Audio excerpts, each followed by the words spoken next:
Well, the doctor's in the house. Doctor, sorry, I just muted you. I apologize. That's all right. Trying to mute myself. How are you? I'm good. How have you been? Doing good, doing good. Welcome. We're all happy to have you back here. And how are things out on the West Coast? Not so bad, actually. Fires are getting under control, and it's not bad. Good, good. Well, that's always good to hear, right? So welcome back. Always one of the highlights of my month is when we have the opportunity to sit back and chat a little bit. Do you mind if I give you an introduction? Go for it. Yeah. All right. All right, folks. This is Dr. Andrew Menaker. He's a licensed clinical psychologist, PhD in psychology. I love the fact that he considers himself more of a stretch than a shrink. We're always expanding in our knowledge and in trading and in life.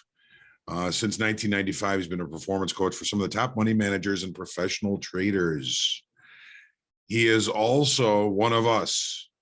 He's crazy because he is an experienced and successful trader himself and a recognized expert in emotion management and intuitive development. That's his website there, andrewmenaker.com, his Twitter's handle at Andrew_Menaker. If you want to reach out to the good doctor, most of you know who I am. I say this enough. I'm Jen Hoagland. I'm not the star. Dr. Menaker is the star today. I got a little bit of experience in trading, been with Topstep since almost the beginning, and meeting, talking to, and helping traders is certainly a passion that the good doctor and I we share that. We were talking about this subject today, and we thought that knowing how difficult trading can be and how hard all of us work at it, we all also have to face the fact that no matter how hard we work, we may not make money, or at least not every day. Some maybe never. People work hard and they earn money, but it's not so easy there. It's a couple of quotes here. So many people have probably heard this already. Futures trading is the hardest way to make easy money. And Jim Dalton, I think, says it very well. More people could be profitable in trading, but they run out of money or they run out of time. What do you think of that, Doctor? Yeah, it kind of reminds me of, I think it was, you might know this better since you're from the Midwest, Vince Lombardi quote, old Green Bay Packers coach, who said something about, we never lost a game, but we did run out of time. Perfect. Yeah. Perfect.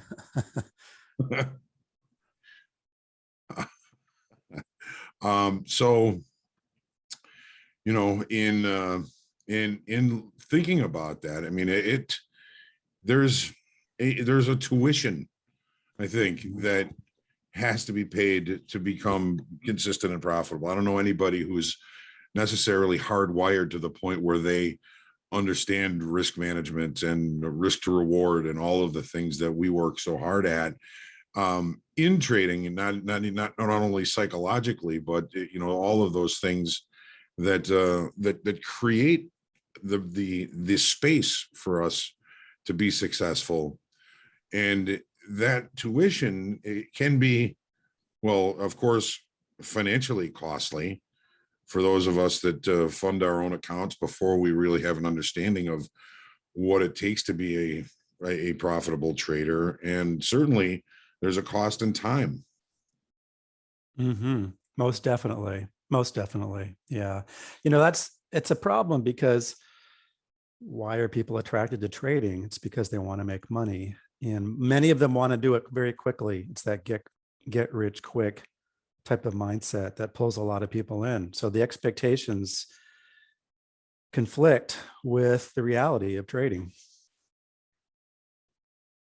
So as a professional yourself, you went to years of school and paid money for tuition, and that all takes some time. It definitely takes time, and a lot of people don't, well, I think they might sense that intellectually, or they might have an idea of that it's going to take time, but it's a whole nother thing to accept that, to really be okay with that, to accept that. And that's hard. And I think there's a lot of messaging, right, in the trading community about how you can make money quickly, and look at this person and look at that person, and all the success stories that you tend to hear about. I think it's challenging because that creates expectations that I think are not realistic. You mean, you mean I'm not going to get rich quick? Yeah. It's funny, the few people who do, very, very seldom do they ever hold on to that money. That's the thing. You can get rich quickly, but you can also then lose it just as quick or even faster. A lot of it tends to be, they just get lucky a couple of times. Yeah, exactly. Yeah, it happens very often.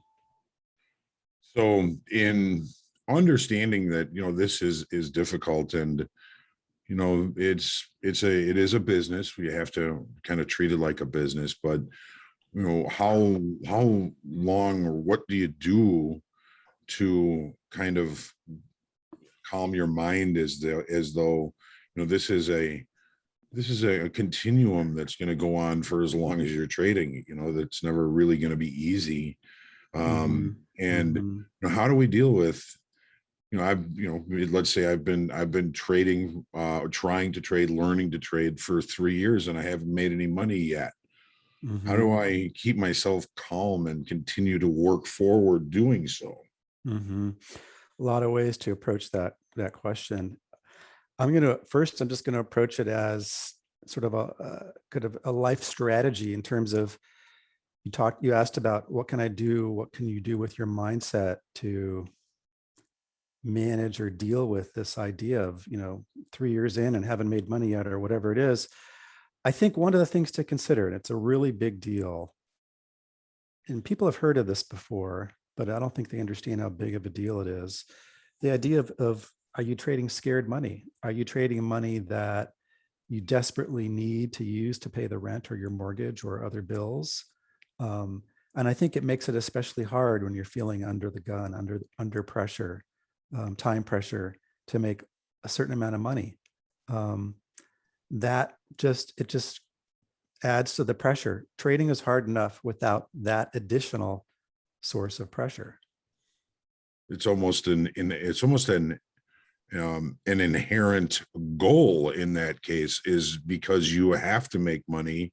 Mm-hmm. That makes it the goal. We were talking about goals last time we spoke, and how placing financial goals into your trading can actually Mm-hmm. be detrimental. I would say, I would even take it further. That's just who I am, but I would say it's almost always detrimental. It's almost always very detrimental. Um, I can't tell you how many people I've talked to in the trading world, in the trading community, among independent retail traders, who have expectations that don't ever get met. And as a result, they are just so frustrated, and they tend to get even further and further away from what they should be doing in an attempt to kind of meet those expectations. It's quite a prevalent thing. So I mean, it sounds like the people from that comment are putting an end game to their trading. Like, once I've achieved this, then I'm successful, or then I'm done. Yeah, yeah, that's part of it. And I'll just say, no one's ever done. We never arrive. The moment you think you've arrived, or that you will arrive when you reach a certain milestone, that's a huge red flag, because every day, especially if you're a short-term trader, every day you have to pretty much remake yourself into the trader that you want to be. Every day you have to redo it, because every day is an opportunity to just completely, give it all up, and lose it all, or lose a lot, or just really fall off the, um, veer really far away from what you should be doing. It's possible at any moment, regardless of what you've attained so far. So I've heard it said that becoming a successful or a profitable trader is never going to be an event. It's something we have to create every day. Yes, very much so. Very, very, very much so. Here's a good example is somebody who I've known for many years, a good, very successful professional trader. I can even use his name, even though he's a client. He's given me permission to do that. His name is Ed Vasta. He's been trading at a very well-established prop firm on the East Coast for many years. And I've known Ed for a long time. And what he usually does is he reaches out to me, usually at around the beginning of their fiscal year, which for them is September. And he likes to have a few sessions to sort of get, as he says, get my head on straight. And so we'll actually be talking tomorrow. But this is what happens. He's a professional. He's been doing this a long time. Ed has been trading longer than I have. And I've been trading a long time. So this is what happens. People like that who are successful, they understand that this is a continuous game. It never, you have to stay on you have to be constantly playing your game, your best version of your game, which means you have to be working on yourself at all times. So I've heard there's, by the way, as tell your trader tomorrow, we say hello and tell him how lucky he is to have you as a stretch. Yeah. I've known Ed a long time. Yeah. So it's more of a practice as a trader than a than a specific set of rules or anything like that. It's like being a doctor or a lawyer or you're a doctor, you have a practice. Trading is a practice. And I have to take continuing education units to maintain my license. I thought maybe that's where you were going to go with it, Hogue. Yeah, we have to constantly maintain ourselves and stay up on what's the latest and that kind of thing. So that means, to translate that to trading, to a trader who's listening to us, that means we have to constantly work on ourselves. It never ends. Sounds exhausting. It can be. And I think that's why we have to take breaks, definitely. Yeah. It is exhausting. Yeah. Yeah, for sure. So what about this idea of 10,000 hours to be an expert at anything? Yeah. I've always had issue with that. I think it played well with the book, I think was it Malcolm Gladwell, whoever it was, came out with that idea. It plays well when it comes to things like sports or playing a musical instrument or certain things like that. But trading is so discretionary that I've known many people, unfortunately, this is sad to say, but who put in more than that, who did not become an expert. And I've known other people who put in less than that. Now, to say they're an expert, I'm not sure I would use that word, but they became successful and they had to continue to work at it. And that's so that the 10,000 hour thing, I know where that comes from. It's about, having a lot of experience, having focused practice under your belt, and a lot of there's a lot of truth to that, but I don't think it's an absolute rule that people should think about that. Oh, I need to put my 10,000 hours in and then I will become a trading expert. It's like I said, I've known many people, it's sad, who put in a lot of hours and they're no better. They're not actually any closer. They might think they are, but they're actually not, to success. And that's just the reality. You can stare at a screen full of charts for 10,000 hours and learn nothing. Exactly.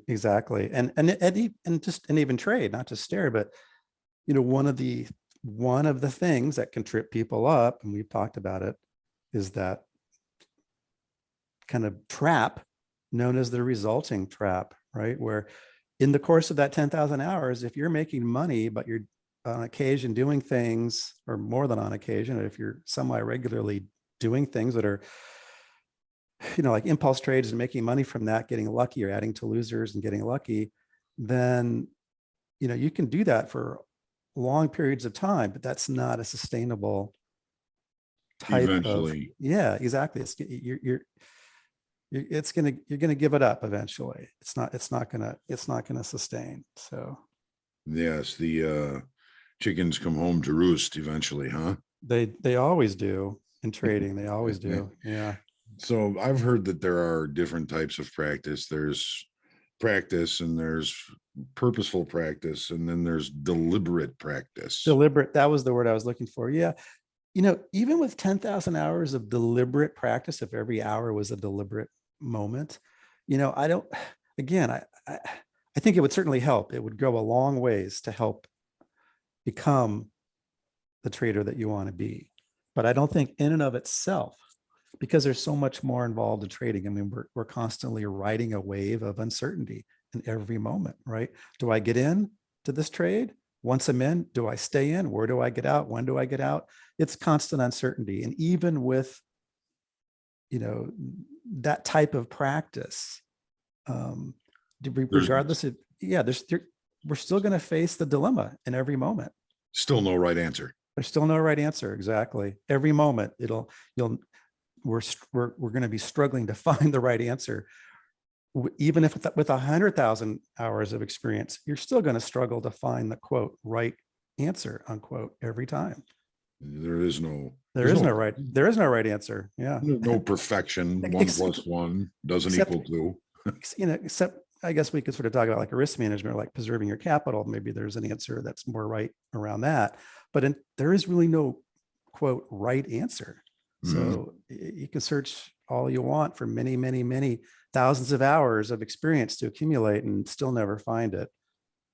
I found mathematicians and engineers have a hard time trading with the ambiguity. There's no very right much answer. so. Yeah, I would say those can be some of the more challenging types of coaching clients that I've worked with, people with those kinds of backgrounds. Yeah. Is 1 + 1 never equals 2. Exactly. When Yeah. you get the right answer, the market's going to change the questions. Yeah. Interestingly enough, John, is that people who are black box traders, completely automated systems traders, they think that they're taking the emotion out of the equation when they create their automated trading system. But I've had a number of coaching clients over the years, and actually I have one person right now. He's got a few strategies going. One of them is automated, but in the past, I have worked with some traders, that's all they did, but they would reach out to me because lo and behold, no surprise to someone like me, they would find themselves tinkering with their system at the wrong time because there was a drawdown that they had a hard time, allowing themselves to experience, or they felt that they should have been doing better or whatever it may have been. And then they tinker with it and it turns out that they should not have tinkered with it. And I've seen a lot of that. So the reason I brought that up is that there is no easy answer. There is no answer. It's just it's a constant journey. So even the automated unemotional trader, they're not unemotional. They're just as emotional as everyone else. They're looking at their screens going, when should I turn it off? Should I turn it on? It's like, when do I turn it off? When do I turn it back on? And oh no, they're just as emotional. And sometimes that optimization just screws them up. Yeah, and there's the curve fitting and creating the system in the first place, and a lot of curve fitting that happens, and no system runs well in every market condition, and there's all that stuff. So yeah, that's why they're always working on the next 6 systems. Yeah, exactly. And I've worked with algorithmic systems developers actually at hedge funds before. Yeah. So back to one of the things you mentioned earlier about trading scared money and having to make money to take care of your living or pay your mortgage or things like that. There were traders that I knew from the trading floor, myself included, that had other streams of income that made sure the bills were paid. So that that 2 years of not making any money, I didn't have to worry about losing everything or getting evicted or having to move back home with my parents or anything like that. I always had something else going on that was going to pay for my bills. And I know that it's tremendously helpful for traders, and almost to the point where I suggest it. I have suggested it to people that I've talked with. It's there's a lot there. I think there's a lot to that. I really do. It's the scared money situation. It's one of the best ways not the most, that's not the only way, but it can be one of the best ways for many people to deal with that. All right. So what do we do to calm ourselves?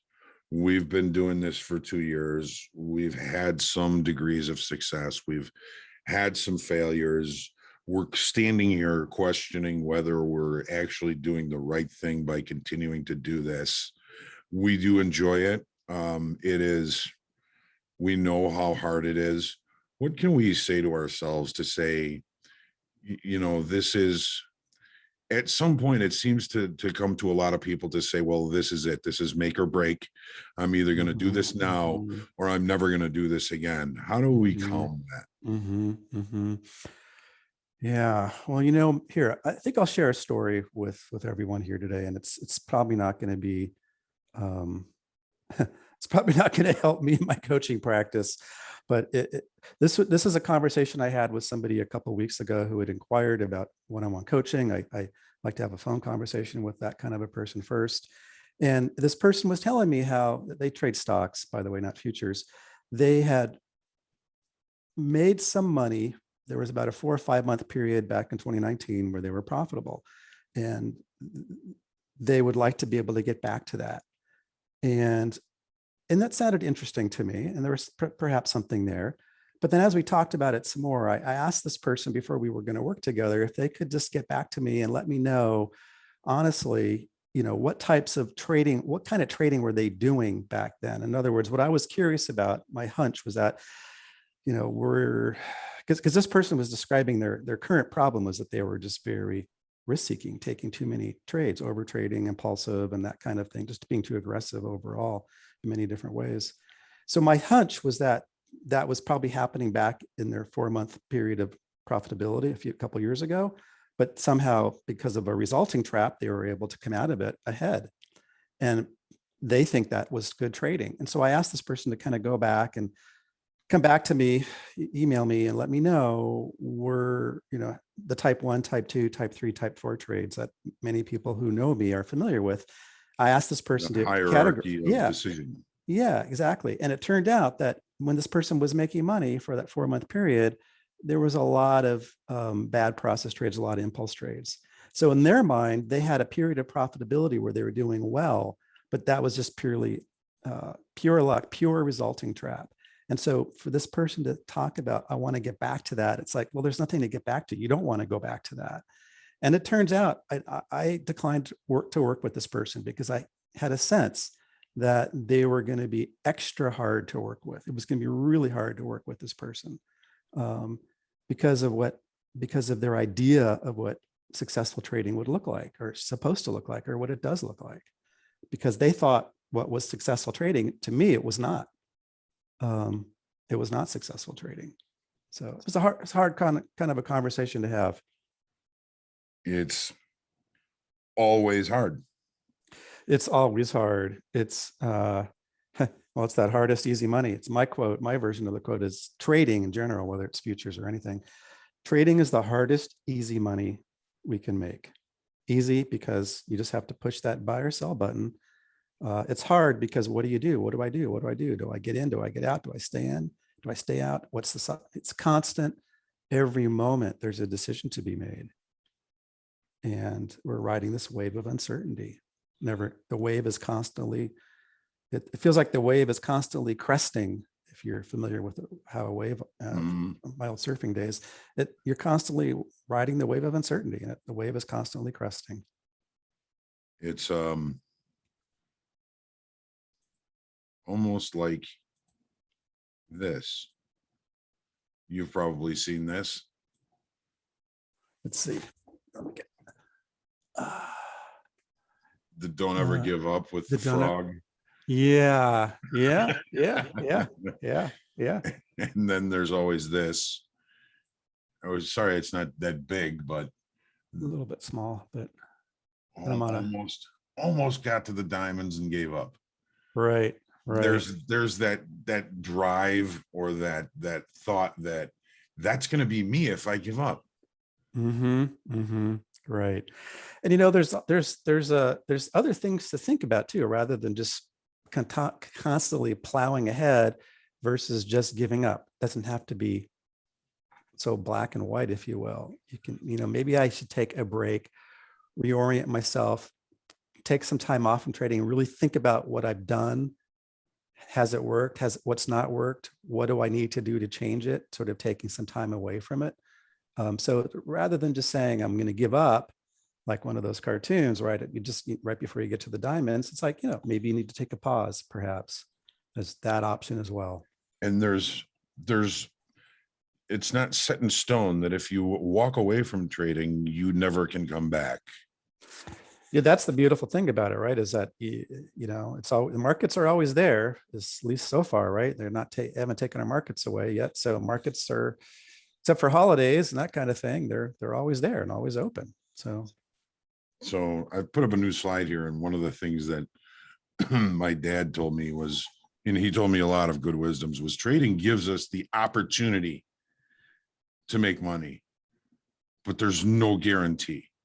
You go to work, you work for somebody, they agree to pay you however they pay you, you go to work, you make money. This is one of those situations where we may not, or we may not for a long period of time. The learning curve takes time. And if there is any type of guarantee, what I would say is the guarantee is this: the results are going to reflect more about the person than they are about the person's strategy. That, to me, that I can pretty much almost, with a 90% guarantee that's going to be the case. In other words, someone can have what they think is a really powerful strategy with a nice edge that they can identify, yada, yada, yada. But their results will not reflect that. There will be a profit gap, the gap between what your strategy says you could be making and what actually is happening. And that profit gap is due to the person, the individual, the trader themselves. And that's the variable. Yeah.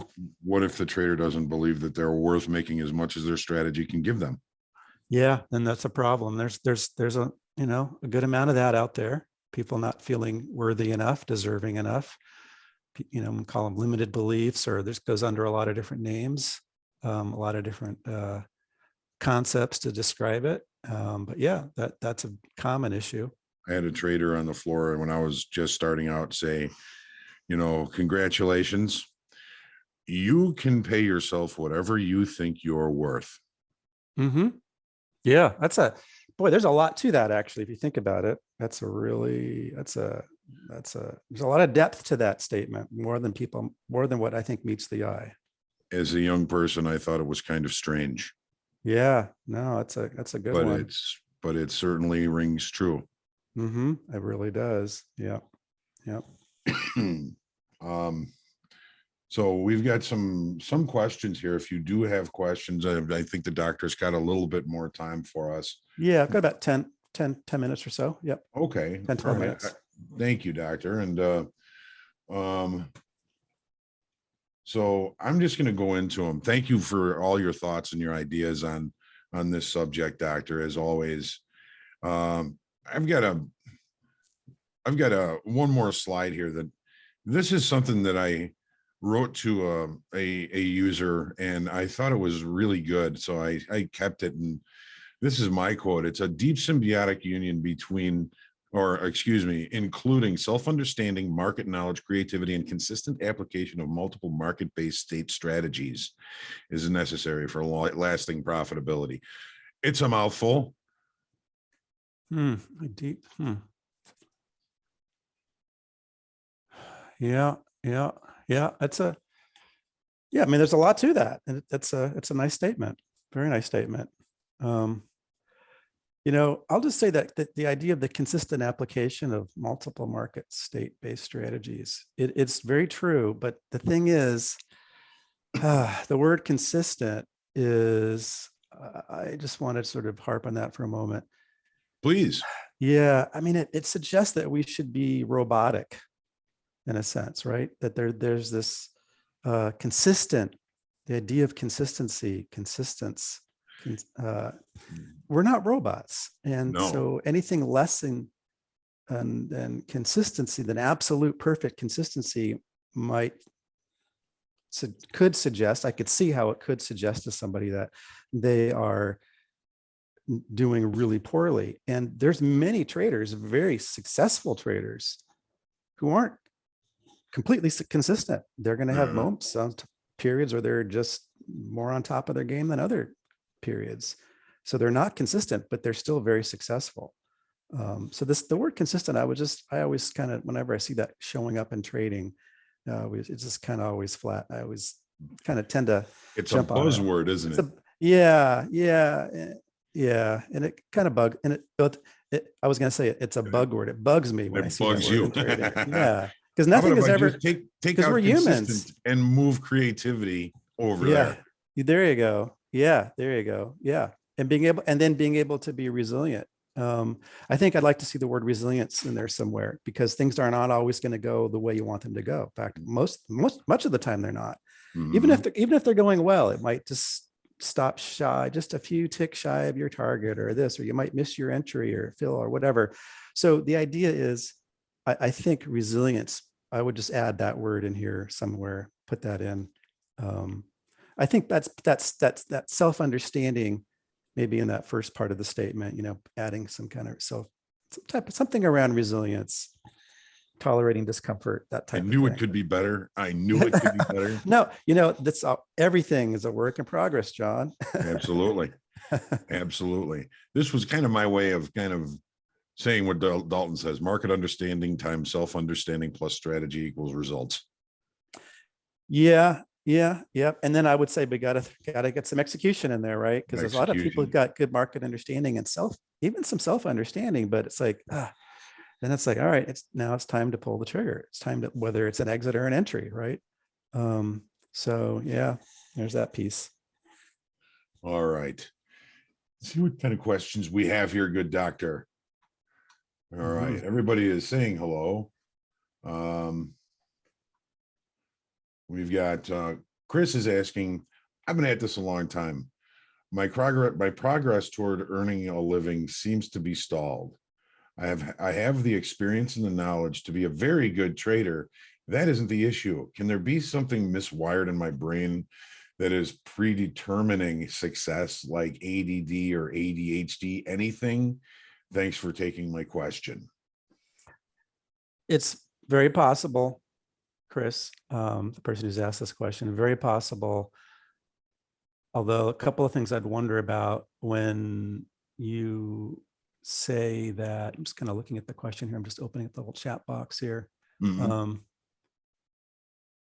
you said Chris says that they have the experience and the knowledge to be a very good trader. That isn't the issue. I think he's right on with that. So the issue is it's can you follow through with your strategy, with your knowledge? And so yeah, ADD, ADHD, something else could be a problem. However, I would say that there are many traders who have diagnoses like that and other diagnoses who can succeed. The thing is, the danger here is you don't want to sort of become the label and sort of adopt this kind of victim or this label kind of mentality for yourself. That's not going to be productive for you. So I would caution, Christopher, to think about that. Resiliency comes to mind. You just said, that it's going to take that resiliency to work your way through those any issues. Doctor, I was going to ask you, do you ever do like a personality inventory on people that you're working with or thinking about working with? Oh yeah, I do. And and I use my own version of one that I've created with open-ended questions. Because being a psychologist, I'm really familiar with what they call psychometric testing. And a lot of those tests out there, like the Myers-Briggs or this or that, they're not very valid. People can game them. People can game them very easily. They don't really. There's not a lot of statistical reliability and validity with those. It's actually much better, but it's trickier to ask somebody open-ended questions, certain types of and then see how they respond. What's the content of the response, plus, and just what's the process and how do they respond? Do they give you a lot of stuff or very little? And what is the stuff they're giving you that they're telling you? That to me is much more diagnostic. And I do I, that with I, every one-on-one client in the very beginning. Before we have our first session, I do that with them. So I would bet that that's much deeper if they let you in than hitting A, B, C, or D. oh yeah. In psychology, we call these, in a sense, there's this idea of a projective test versus a structured test. Most people are familiar with what we would call a structured test. You answer a question true or false, or on a Likert scale, like strongly agree to strongly disagree, or something like that. Those are structured tests with defined answers. And they can provide some interesting information, but to really get a sense, like for myself, trained as a clinician, as a psychologist, what I learned long ago, like doing threat assessment work or doing fitness for duty evaluations for police officers or in the military, we would use structured tests, but the interview, the clinical interview and the open-ended questions were always very helpful and often would give a different impression than the structured tests. Wow, that's going deep, Doc. I mean, that's got me nervous, and I'm not even taking it. I don't do well with essay tests. Is spelling graded? No, not at all. Excellent. Wow. All right. Yeah. But there are things like drawing. Like there's this famous projective test called the house tree person test, where the person is asked to draw the picture of a house, picture of a tree, and a picture of a person, to draw it out with pencil and paper. And then, that's very, very subjective, very projective, very interpretive.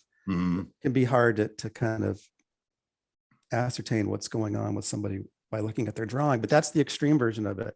I kind of take more of a less extreme, but give someone written questions, open-ended, and have them write back to me their response in an open-ended fashion. And that helps me a lot to get a sense of what's going on. Gives me kind of a diagnostic starting point.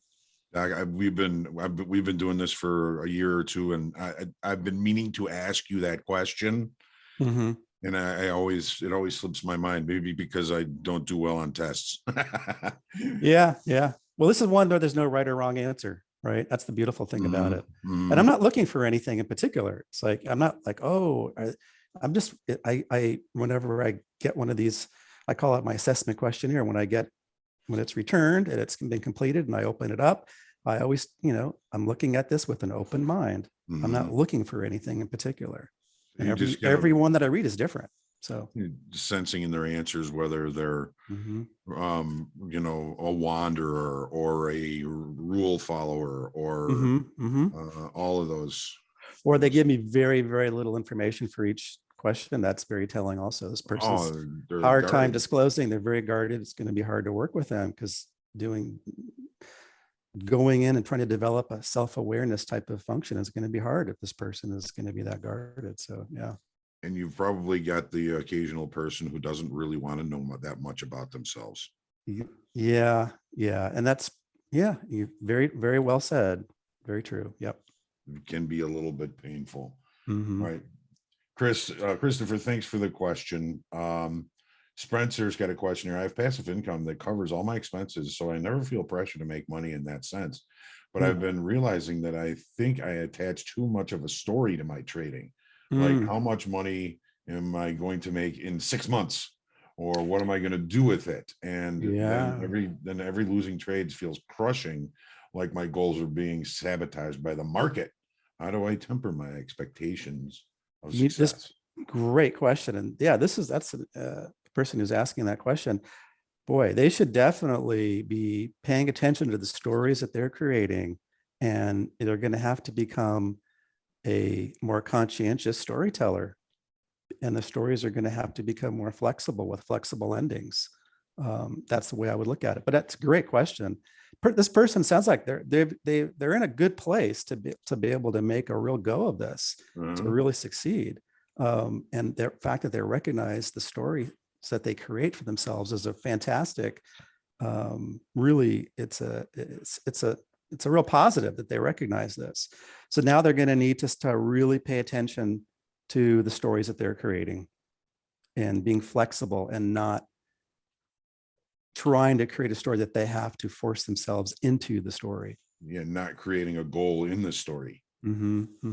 Yeah. Great question, Spencer. Thank you for sending that, and thank you to the good doctor for answering. We've got Emily. If I miss an entry by a tick or two and the trade goes my way, I instantly fly into a rage and chase price.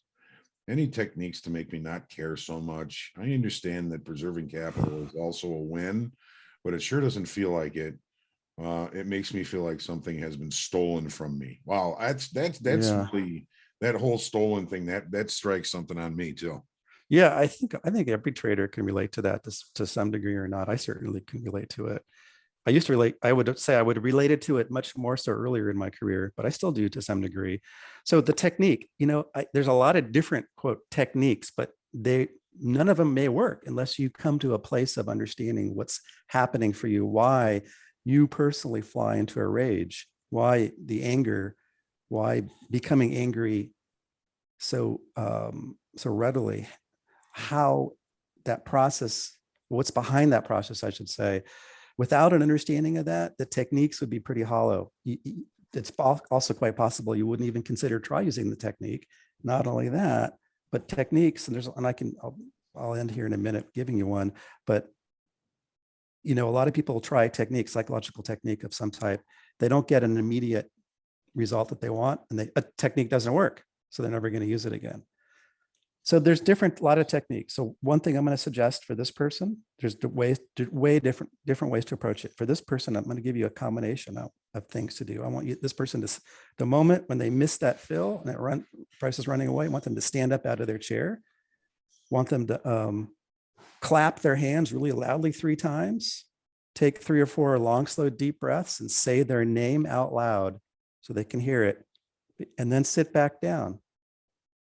And if they still have the urge to, if their hand is creeping to that buy or sell button, then they need to step away, like literally go for a walk and step away, take a break.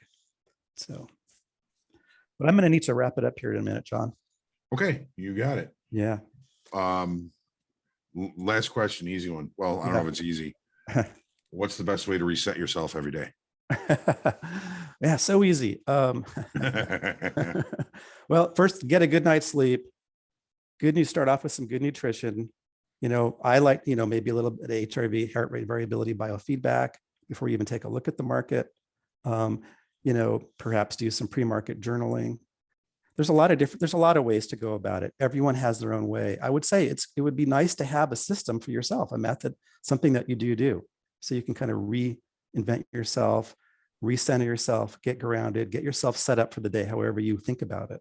Having some method for yourself. There's no one method that's going to work for everybody.